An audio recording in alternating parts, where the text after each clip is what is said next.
Well, Casey, couldn't have asked for a better night for yourself personally, but as a team, how do you think the game went for you guys? It's kind of nice. The boys are getting their rhythm back, and what is it, 11-8 was the final? So yeah, can't be happier with that. It's nice to win at home. When you score 5 goals, obviously you don't do it by yourself. Let's talk about the chemistry that was clicking on offense tonight. Yeah, the guys are getting me open there. That's the thing. If they can give me time and space, I can usually hit those shots. I like to think. So they just keep giving me space, and I keep taking advantage most of the time. So if they keep doing it, after dropping game 1 here at home, how good does it feel to kind of retake, the home floor here? It's awesome. I mean, we knew that they were going to be really tough. They're a good team in Nanaimo. It's kind of nice to play them in the first round of the series or playoffs. So yeah, everybody's just getting their flow back. So it's kind of nice. Adam Shute tonight made a couple of huge saves, especially in the third period. Just talk about him taking the leadership role in the pipes and coming up big for you guys. Oh yeah, he's been playing awesome. Yeah, he's a big boy, so he covers up a lot of net. So he's been playing awesome. Yeah, so we're super happy and we feel confident when we're back in. Sure. And what's something that maybe you guys can take from this game or the last couple games and try and recreate in game 4? I don't know. Keep playing our game. I'd say. We played pretty well the last 2 games, so just stay out of the box. I'd say they're pretty good on the power play. So as long as we can do that, we can beat them 5-on-5.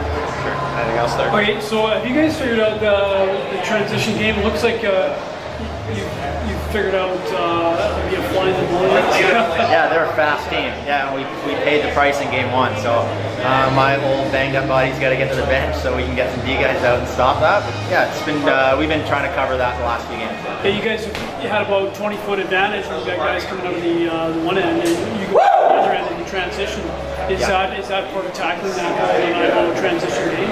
Yeah, we knew that they were going to transition, and then for us, we got a bunch of guys on the back end that can score, so we kind of want to run it down their throat as well. So, but at the same time, we kind of want to slow the pace down and get our offense out there because we know our offense can beat their defense. So, if we can slow it down and get out there, that's kind of what we want to do as well. What is that about a team defense, creating a shell, keeping them on the outside, so they have to take long shots? For them, against them? Yeah, like if we can keep them out of the middle, we know Shooter's going to be a big body and he can step out and block those shots. So the defense has been playing awesome, super physical too. So they've been keeping them out of the middle, keeping with those 35-foot shots on the outside, and should win some games.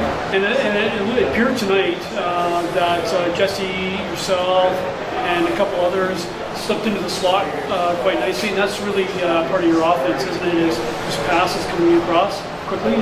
Yeah.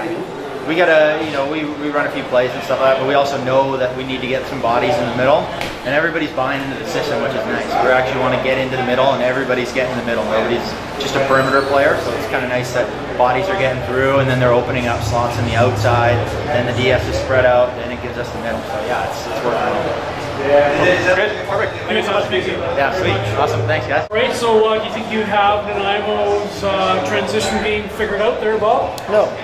Their transition game is still a huge part of their game. So absolutely, it's we've done a good job of somewhat shutting it down, but it's still always there, and it just takes a couple of bad decisions for them to put the ball in the back of the net. So we still are very we haven't shut it down, so we're really aware of what's going on. It's 5 goals, really had the offense clicking. What value does that guy bring to this team?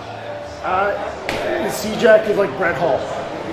If the ball is in the stick, it's got a great chance of going there because he has that knack of finding that spot. A couple of the goals he got tonight were like, whoa!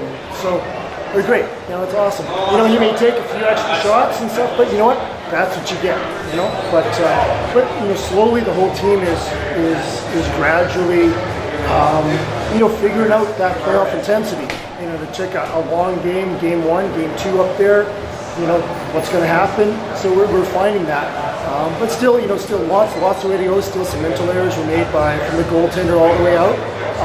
But also we play a good enough support system that we can take care of those mistakes and not make it in the back of the net. Speaking of Shute's third period there, he made a couple cross post saves and stuff like that. Has he kind of taken the reins of that leadership role and taken that that starting goalie mentality for this team? Of course, shooters played really well. So I've got no reason to make any changes there. I think it's a healthy competition. Hags has been here a while. He's ready to go at any minute, but right now Shooter's doing what he's doing, and The defense is playing great as well, so it takes a lot of guys to do that. It takes our offense getting their butts off. So everything, for a shooter to play good, our defense has got to be ready and on the floor, and our offense has to be doing their part. So it's all together. If it's just our goaltender keeping us in the games, then we might have some challenges. Anything else? All right, thank you. Okay, you betcha. All right, Caleb. Tough game. You guys made a comeback there in the second, but ultimately, not on the winning side. What's your thoughts on tonight's game? Well, I thought we played good. We didn't stop. Shoot again played well. I thought our shooting was better than the last game. We were getting to the middle a bit more. But defensively, I didn't think we played tough enough. We're allowing Casey to take too many open shots, allowing them to take slip picks and not punishing them after they finish shots. So we got to play a little better defensively. And our goalies need to make some saves. There's a couple of weak ones there I thought they could have had. But, other than that, you got to forget about it. It's only it's a long series. You got to win 4, and it's only 2-1. So I'm not too worried. You talked about forgetting, but maybe adjusting for the next game. What's something from this game that you guys can maybe learn and try and exploit in order to come out on the other side? Well, I think we got to be a little more physical. We still got to get to the middle more. More dedicated picks. They're opening real quickly, so we got to try to slip when they're doing that. But other than that, we just got to pound down our transition, keep running the ball, and hopefully get a couple lucky bounces. You talked about Casey a little bit there, but what's the playbook on that guy to try and stop him from getting those goals? He's going to get 2 a night minimum. It doesn't matter what you do. He's just a great shooter. So you just got to make sure you pressure him all the time. You can't just let him wind up and take shots. You got to get out on him, finish your checks on him, and then make it not so easy for him. What was your message to Charles there as you yanked him there in the second? What was your message to him as he came off the floor there? Nothing. I didn't say anything to him. He knew. He knew. When I pulled him on the last goal, he was too far over. He gave up too much on the far side. It wasn't his fault. We let them run. We got a couple runs going. I just thought it'd be a good thing to change and put Mikey in, and Mikey played well. So. Sure. And what's the morale in this group now that you guys are down 2-1 in the series? Obviously not being down in the series yet. What's the motive in the group here? They're a motivated young bunch. There's no one's whining, no one's sulking. It's lacrosse. You just live to fight another day, and you come back and you work harder and harder. I've been down in series before and come back, and I'm sure Victoria's been up in series and lost. So it's got to win 4 to move on. So we're just worried about the next game. So in regards to your transition game, it seems that you really rely on that. Is there anything else you need to change or add to the game to make sure you can beat Victoria? Well, I think there's a lot we need to add and a lot we need to change. Obviously we lost, so we need to be better. I'm not going to tell you the secrets, so let's just say that we need to be better. Yeah, for sure. Perfect. Thank you so much.